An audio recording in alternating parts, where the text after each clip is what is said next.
Today I am incredibly excited to be doing a collaboration build with Treant Monk's Temple, as well as the Twisted Tentacle Inn. Treant Monk really needs no introduction. He is the godfather of the optimization community here at YouTube and really spearheaded the community, and is continuing to do so today. His most recent videos have been focusing a lot on D&D 1, so if you want some really excellent D&D 1 breakdowns that have a temperate outlook, I suggest his videos. It is not an understatement to say I would not be the D&D player I am today without Treant Monk's videos. He really got me started. Equally as incredible is our friend Vase over at Twisted Tentacle Inn. Twisted Tentacle Inn has the best sorcerer deep dive. If you liked my bard deep dive and are excited about the monk deep dive, I suggest going over to the Twisted Tentacle Inn and checking out his sorcerer deep dive. It's fantastic. And he's still updating it to this day. So what we've decided to do as a team is we're all going to start from the same idea and branch off 3 different characters from that same idea. Now, the seed idea for this build is an herbalist who discovered strange fungi or plants. So when I received this seed, I started thinking about what I wanted to be my inspiration. And I don't know if you guys have ever heard of zombie fungi,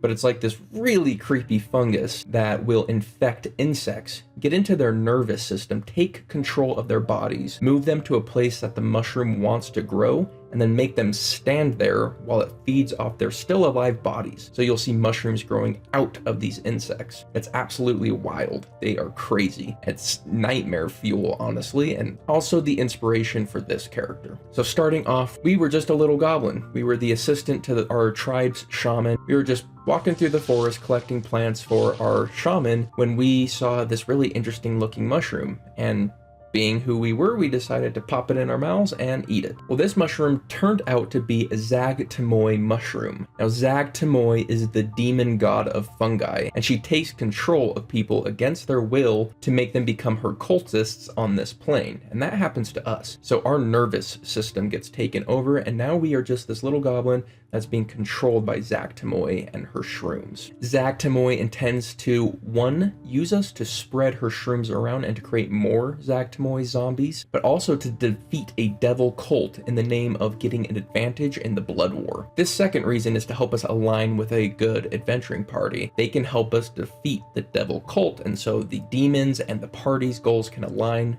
through this little goblin. One thing I will say about playing this little goblin is every now and again I would let his little personality come through and have him freak out and be like scared, but more often than not, the mushrooms are in control. So the main idea behind this goal is to control the nervous system of your enemies, whether they are alive or dead. The second portion is to continually create spores on our allies' skin that can protect them from our enemies. I'm really going for the bark skin flavor that they're doing in D&D 1, where they take a hit and then temporary HP grows back. Now, bark skin, it's going to have that flavor be bark armor that keeps growing back after it's chipped away. For us, it can be either fungus growing back, or it can even be like a slime that the fungus is producing, like an environment where mushrooms could grow really well, except on the skin of our allies. I want it to be kind of gross and disturbing. Starting off with some simple stuff. With the background, I'm going to take the herbalist background to have the herbalism kit, and I want to have the abyssal language. Kind of makes sense since we are associated with a demon. As for our stats, we're going to want 8 in strength. We're going to want 14 in dexterity because we are going to be using medium armor. We're going to want 15 plus 1 in our constitution. As for intelligence, we're going to do 15 plus 2, so we can eventually take a half feat and round it out. We're going to want 10 in wisdom. That extra bump just helps us with our wisdom saves, and then dump charisma. But starting out the actual build, we're going to dip into wizard 1 first. Now, the reason we're going into wizard first is we really want good wisdom saves with this build, so taking proficiency in wisdom saves is going to be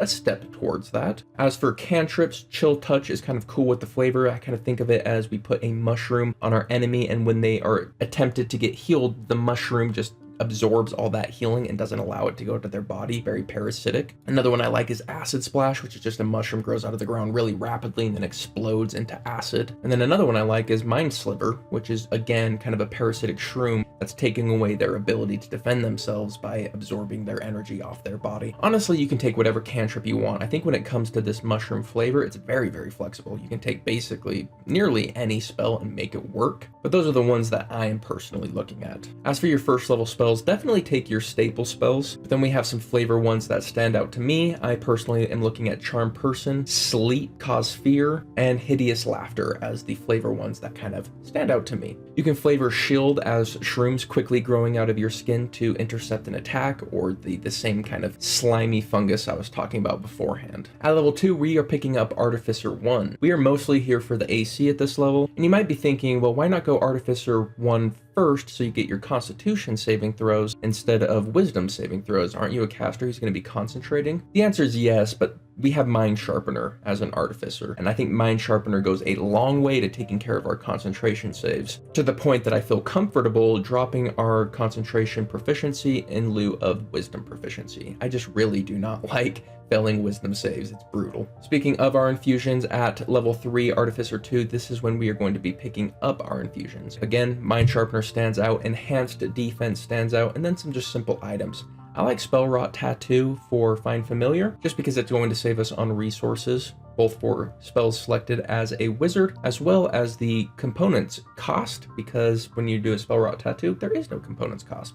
So that's just nice. And then the familiar lasts day by day, so we really only need to take it on our down days. Another one I'd pick up is Bag of Holding, just because Bag of Holding has a lot of utility. Say you're stuck in a prison or whatever, you can then create the Bag of Holding and use it as part of your escape plan. At level 4, we're picking up Artificer 3, and we are going into Artillerist. The main reason we're going into Artillerist is that the Protector Eldritch Cannon is really incredible at low levels, and it can carry us pretty deep into late levels as far as power level goes. Again, I like the idea of this Protector Cannon being a mushroom that we stick on our allies or ourselves, and it's releasing spores that's covering our allies in this fungal slime that just is really hard for weapons to get through. I like the grotesqueness. I think it's really cool. And really, if it wasn't for Twilight Cleric, this would probably be the most broken version of temporary HP in the game. For a first level spell slot, we can give everyone on our team max temporary hit points using this, and it's a D8 plus our intelligence modifier. So at this level, that's going to be 11 temporary HP for each of us. If we have 5 teammates, that's 55 extra HP to begin the day off for a first level spell. That's crazy. And that only gets better as our intelligence modifier gets better, and it also scales with the amount of allies we have. We'll get to that later. Now, Protector is going to be our bread and butter and our standard use case, but there are use cases for the Flamethrower as well as the Ballista. The Flamethrower would be good against low health swarms, where the 15-foot cone has a good chance of hitting at least 2 or more creatures. Because it's based on a save and we always do half damage, if we hit 2 people, we are guaranteeing we at least do as much damage as the Ballista. As far as damage output goes, the Flamethrower can be quite good, but it is situational because of its close range and the need to hit multiple people. The Ballista, on the other hand, is good for ranged moments where somebody's not going to be within 120 feet of you, your hit points aren't really at risk, and you just want to do that extra damage. At level 5, we are going Wizard 2, and because we are an enchantment wizard, we get to pick up Hypnotic Gaze. And Hypnotic Gaze is something I was actually sleeping on pretty hard until I did this build. I don't think it's amazing, but it's pretty good, and it has quite a few synergies with this build. We can run in, attempt it, and if we fail, we can disengage as a goblin and retreat. So this way we can use it very aggressively, and there's no reason not to use it when you're against one enemy left, because if you land this, it's fight over. And this is a level 2 feature that could make an ancient gold dragon use its legendary resistance if it failed it. It's that dangerous, because once you have someone captured, there's no escaping it so long as you hold still and continue using your action. Speaking of which, this is why it also synergizes with our Eldritch Cannon, because now we can attach ourselves to someone, use our action to keep them still so they can't move or use actions or anything, and we can't use our action, so we need to have a really good bonus action. Eldritch Cannon fits that bill nicely. It can also be used defensively. If we're standing in the back, casting our fight-winning spell, taking our bonus action Hide, which is a really good combo that goblins enable, then someone, like one person, comes and pressures us. Before we disengage, we can attempt to just make them do a wisdom save, and if they fail it, now they're just holding still and they can't do anything to us. They can't continue pursuing us, so we took them out of the fight as well as still maintaining our fight-winning spell. That's a huge influence on that combat. At level 6, we're picking up Wizard 3. This is where we get our second level wizard spells. The ones that stand out to me flavor-wise are Hold Person, Phantasmal Force, Blindness/Deafness, Suggestion, Enlarge/Reduce, very Mario-esque, Tasha's Mind Whip, Web, Wither and Bloom, Blur, Mirror Image as well. So we get a whole list of really powerful spells, so we're not going to be able to take all of them, so take your favorites, but all of those can be flavored very well with this fungus and creating illusions and affecting people's minds or their physical body, or paralytic spores. Like, there's so much you can do with the shroom flavor, and that really shines here at our second level spells. At level 7, our wizard 4, we get to take our half feet to round out our intelligence stat, and here we're picking up Fey Touched. Fey Touched is going to go a long way to rounding us out. It rounds out our stats. It also gives us Command, which is a really cool spell with the flavor, but it also gives us Misty Step, which now instead of taking Misty Step as a second level spell, we can just take it from Tasha's and now have increased mobility. Everything about Fey Touched is amazing. Talking a little bit more about Command, I think Command is a very underrated spell. It is a first level semi-fight winning spell that is concentrationless, meaning it really flows well with our fight winning spells. Let's say we're using Hypnotic Pattern and we take control of a solid group of 4 or 5 enemies and there's still 6 remaining. We can now upcast our Command as an action, let's say spell level 3, and then we target 3 creatures. Let's say 2 of them failed to save. We just used one of our actions to consume 2 actions of our enemies and made them do something that is against their best interests. It fits the flavor, it's a very powerful spell, and it synergizes really well with what we're already trying to do, which is to create a fight winning spell, avoid combat. At level 8, we pick up Wizard 5. This is where we pick up our 3rd level spells, which is a really big powerhouse spell level. Standouts are going to include Hypnotic Pattern, of course. It both fits the flavor and is an incredible fight winning spell. Other standout flavor spells include Fear, Enemies Abound. I particularly like Enemies Abound. You put a shroom on one big enemy and it runs around going mad, hitting people because you took over its nervous system. Fits the flavor perfectly. Other ones include Haste, Slow, Stinking Cloud, and Vampiric Touch. But I do feel we need to give a special shout out to Animate Undead. Animate Undead fits the flavor perfectly because now we can take over their nervous system even after death. We are really fulfilling the zombie fungus at this level. But it also synergizes extremely well with our Protector Cannon because, like I said, we can give a bunch of temporary HP and it scales off of our intelligence as well as the amount of allies we have. That includes zombies. So at this level, it's going to be an additional 12 temporary HP on every zombie that we create. Then I think I would just go with a general